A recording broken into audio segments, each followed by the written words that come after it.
Thank you very much, Ambassador, and again to repeat our appreciation of the cooperation and the working together on this.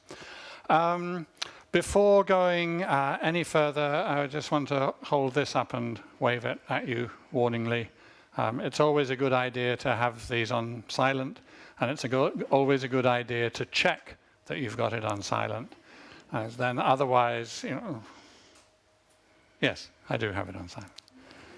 It's actually the worst thing in the world when the moderator's own phone goes off halfway through the important meeting.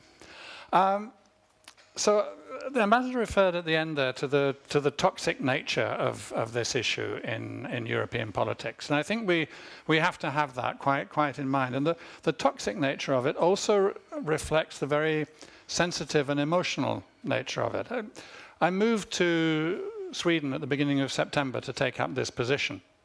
And a few days after I arrived here and settled into my apartment, then in the Medborgarplatsen, just around the corner from where I was living at the time, there was a nice big demonstration on the issue of refugees. And it was a demonstration addressed by the Prime Minister and by other leading political and cultural figures in Sweden, saying, "You are welcome. Come on, come all. You are welcome."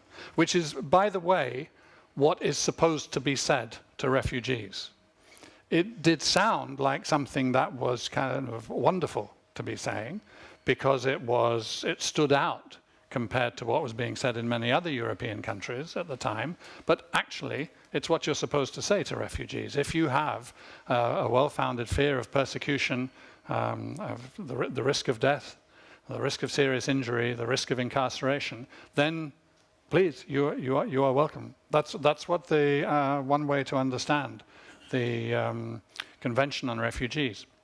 So, I mean, since then, since that moment in September, that extremely wet day in September last year, politics in some ways have changed, and rather sadly, as the pressure of the numbers of refugees started to take its toll on the Swedish bureaucracy for being able to handle it, and also on Swedish politics. So this is an issue where there's a toxicity in it. There's also a potential for great sadness in it, as well as for great generosity in it. And we shouldn't forget any of these emotional and psychological elements as we go through it.